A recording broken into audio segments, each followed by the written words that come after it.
Well, hello, welcome back to Tail 3 Cabins. I mentioned in last week's video that I was going to be going back to Northern Ohio and talking about some projects that I did. Let me reposition that camera a little bit.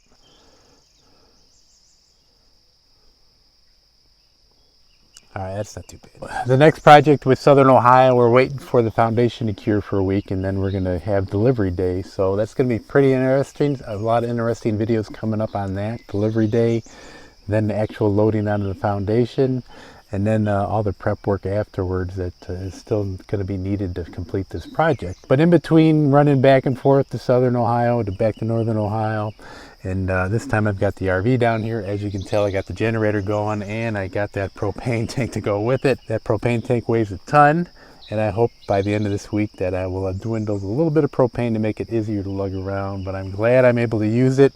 A day like today, I used it most of the afternoon because I needed the air conditioning. It's very hot in there. It was about 90 degrees inside. But anyways, while we're on the subject of that generator, I had a little project at home that I was able to involve JD. I wanted to change the oil in that generator. It was getting to be about 25 hours of use, and that is the time that they want you to change the oil, at least with this Firman, according to the manual. I actually watched a little YouTube video that Firman put out about changing the oil, and they wanted you to put this weird pan underneath it, and then you had to tilt it and then try to drain the oil out of it, put new oil back into it, and it's all pretty much cut and dry. But I really did not care about trying to find a cookie sheet or something to put underneath that generator, trying to tilt it, trying to get the oil out. It just seemed like it could become very messy.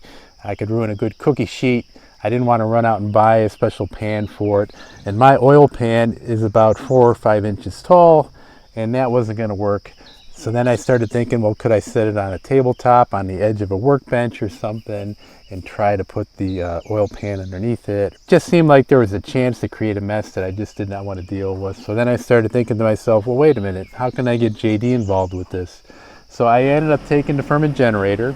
I had JD inside the pole barn. I brought it around front to the loader bucket, and I slide the generator on the loader bucket, and this way I could put the generator at any height that I wanted. I was able to put it up about 6-7 inches, high enough that I could slide my normal oil pan that I use for draining oil out of my vehicles and the tractor, and I didn't have to worry about any special cookie sheet that I had to put under there. Then you basically just pull out a little rubber grommet that allows you to drain through a little rectangular hole in the bottom of the generator. I was able to tilt it with the bucket, lean it forward, get all the oil out, cleanly put it into my oil pan, put it all back together, put the oil back into it, used the loader to put it back down to the ground, and it just made the job a lot more easier than it seemed that it had to be on the YouTube video from Firman. So that was a neat little project just to have JD involved, and from now on I'm going to keep that in the back of my head when I have to change oil on some of my other machinery like that. So that ended up being a nice project. It went a lot quicker and it was a lot neater than I thought it was going to be. So JD was a big help there, and I did spill a little bit of oil on the bucket, but nothing that a rag couldn't wipe up.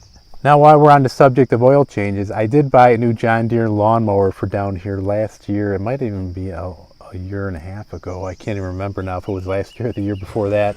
But my other one crapped out. I got frustrated with it, just ran into town in Marietta, picked up a new lawnmower. And now that also needs an oil change too. I have about 12.5 hours on it, and they actually want you to change it at 10 hours. And that one has the quick change 30 seconds. So just to pass along information to you, if you're thinking about buying one of those lawn tractors or lawn mowers, riding mowers, 30-second quick change filter on it that has oil already in it. So basically you untwist the old oil filter, put in a new one, already has the oil in it. You take a little rubber cap from the new one that you had and put it on the old one. And I'm still haven't decided where I'm going to recycle this shit, if I have to dump it out somewhere or if I can take it somewhere with the oil still in it. But anyways, does it take 30 seconds? It took me a little bit longer than 30 seconds to do it. I had a little bit of rough time twisting that off, so much so that I thought I was going to break something. But I ended up getting it off, getting the other one back on, so it probably took me more like 3 minutes from start to finish instead of 30 seconds. Kind of neat. The only thing that I dislike about it is the price. The price of the filter, when I first bought the lawnmower, I think was around $44 or $45, and I could get them at Home Depot. That was when I originally bought the mower about 1.5 years ago or so, and now those filters are around $55. Pretty pricey to change the oil on that riding mower, if you ask me anyways. It's simple, and it makes it easier to do. It's so simple that it will probably make you change the oil more often because it is so easy to do, and it's not going to take up a good part of your day. But the price is a little expensive. Now another little project is we put in a concrete pad in front of our pole barn, and we put concrete inside the pole barn. And I had thought that we would probably do a good portion of our driveway this year. But now with the project going down here in Southern Ohio, with putting this new house on the foundation, the price of it, and kind of tying up our funds for a little while, I don't think we're going to be able to afford to put that concrete in like I was hoping to. So I think we're going to have to push that off to maybe next year or the year after that. But in the meantime, I did have some gravel sitting around, and I did want to put some around the base of the pad that was poured in front of the pole barn. And I was hesitating putting it in there because I thought we were going to get the concrete for the driveway. But since we're not going to do that, I wanted to feather out some stone around the edge of that pad to make it easier to pull my trailer, get other vehicles up and on that pad, the tractor, even the tractor itself. One time I was backing into that pad and I had my quick hitch on, and it was in the lower position, and it actually rammed into that pad and put a little ding into it, which I wasn't too happy about. So I was able to get some stone from my little reserve pile down the driveway and dressed it up a little bit, made it look a little bit nicer and easier to get up and down there until we do decide to put some concrete in that area.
Twenty minutes later.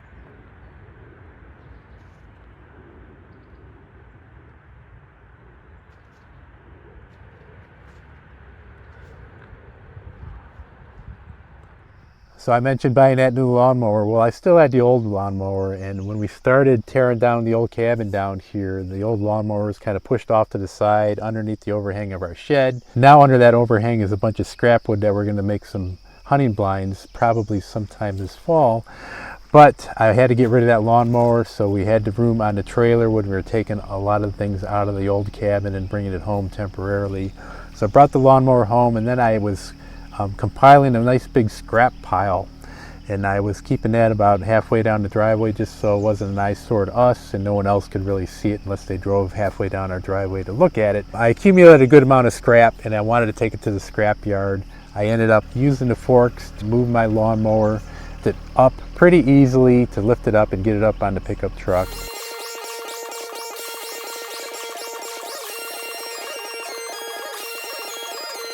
Then I had a large roll of fencing that I removed from an area that I thought we were going to use for the chicken coop, but then when we had our zoning issues, that all changed. I didn't really need that fencing anymore. I ended up thinking that that would just be a nice piece of scrap also. It probably weighs about 120, 130 pounds. Kind of big and bulky to move around. And I was able to use my brush crusher to originally move it down the driveway to put it with the rest of my scrap pile. And then I was able to use JD to load that back into the truck once I got all the other scrap in there. So I got a good load of scrap, took it to the dealer, and I think it, all in all, it weighed about 800 pounds. When you have a big load like that, I had a little bit of everything. I had parts of the tin roof, I had the fencing, I had the lawnmower, just all kinds of scrap metal that I put in the back of my truck.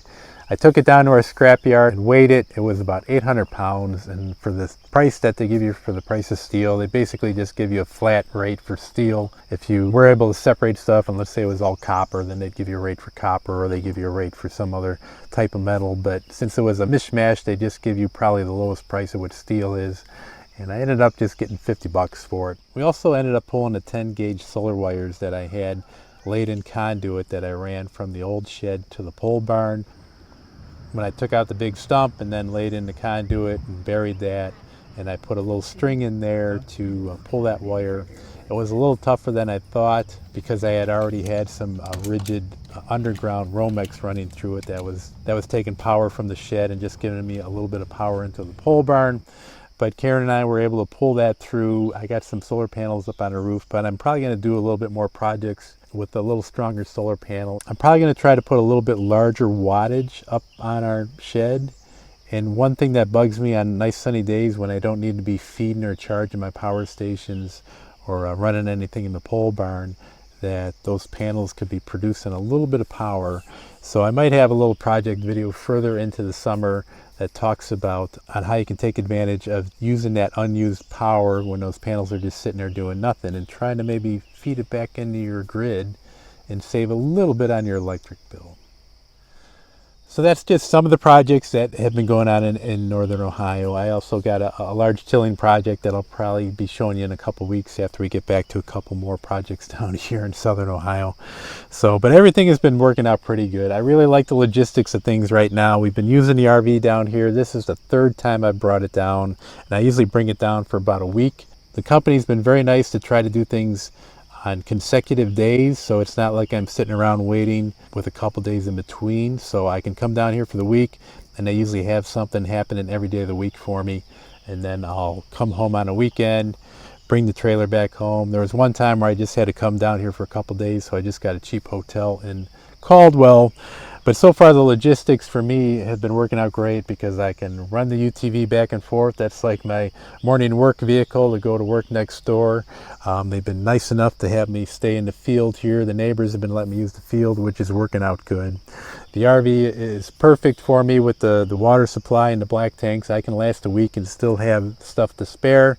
I usually take a shower every other day.